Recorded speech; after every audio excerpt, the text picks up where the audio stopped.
حضور یہ کنفیوشنس کے جو فاؤنڈر تھے کانگزی، کنفیوشس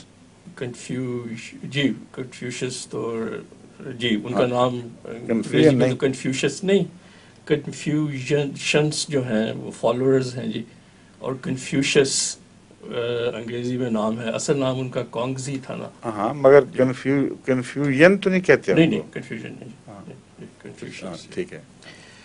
تو ان کے بارے میں یہ اب تک یہ کنٹروورسی چل رہی ہے کہ وہ فلاسفر تھے یا مذہبی رہنما تھے. ہمارا اس سلسلے میں کیا مسلک ہے حضور؟ قطعی طور پر مذہبی رہنما تھے، اس میں تو کوئی شک ہی نہیں. اور یہ جو مذاہب کو فروغ ملا ہے اور قبول عام نصیب ہوا ہے، حضرت مسیح علیہ السلام نے فرمایا ہے کہ یہ تو اللہ تعالیٰ کی طرف سے جاری شدہ مذاہب ہی کو ملتا ہے، ورنہ ہو ہی نہیں سکتا.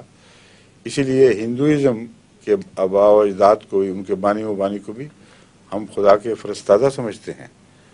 اور پیغام صلی اللہ میں حضرت مسیح علیہ السلام نے کھل کے یہ دلیل پیش کی ہے کہ ناممکن تھا کہ اتنا بڑا قبول عام اتنے بڑے وسیع ملک میں کروڑ ہا کو خدا تعالیٰ یہ توفیق دے دے کہ ان کو مان جائیں، اور ان کے مخالف جو تھے وہ غائب ہو جائیں سارے.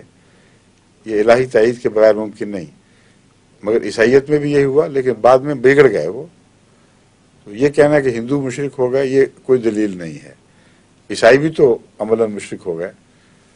اس لیے مذاہب کا بگڑنا اور مسلک ہے، لیکن خدا کا تائید کا وعدہ جو سچوں سے ہوتا ہے وہ قطع نظر اس کے کہ لوگ بگڑتے ہیں کہ نہیں، وہ آخر غلبے تک چلتا ہے. سمجھ گئے؟ تو حضرت کنفیوشس کا بھی یہی معاملہ تھا.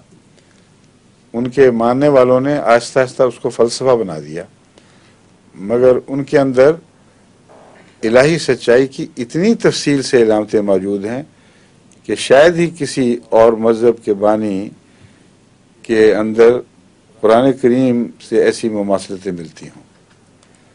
حضرت کنفیوشس کی تعلیم اتنی قرآن سے مطابقت رکھتی ہے کہ عقل دنگ رہ جاتی ہے. اسی لیے موزے تنگ نے جب کنفیوشس کی تعلیم کو کوٹ کیا تو کئی لکھنے والوں نے یہ کہنا شروع کر دیا کہ موزے تنگ بیچ میں سے مسلمان تھا، اور دراصل وہ قرآن کا اس نے مطالعہ کیا تھا. وہ بیچ میں سے کنفیوشس کا ماننے والا بھی نہیں تھا، کچھ بھی نہیں تھا.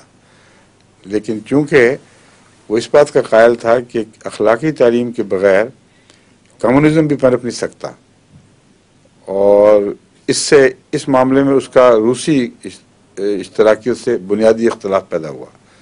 اسی لیے اس کو ریویژنسٹ کہنے لگ گئے. اس نے انکساری کی تعلیم دی، اس نے سچائی کی تعلیم دی.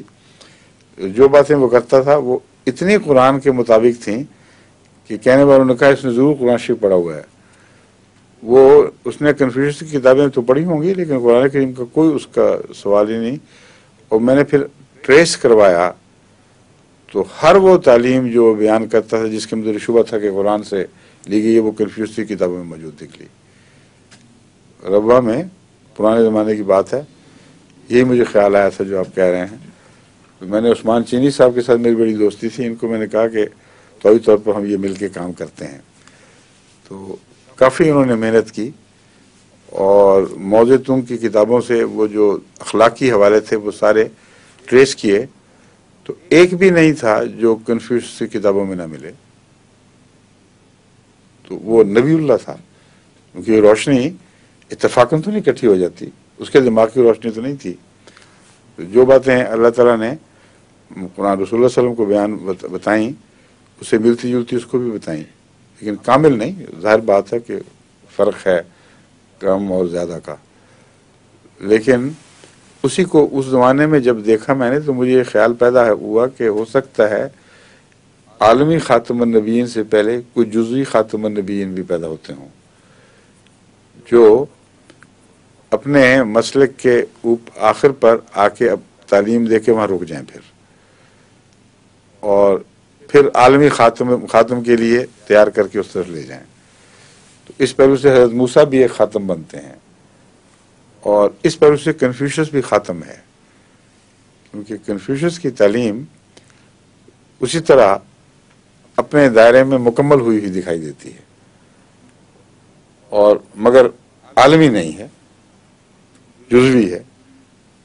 قومی بھی کہہ سکتے ہیں بعض پہلوؤں سے، مگر انسانی بنیادی قدروں سے ضرور تعلق رکھتی ہے۔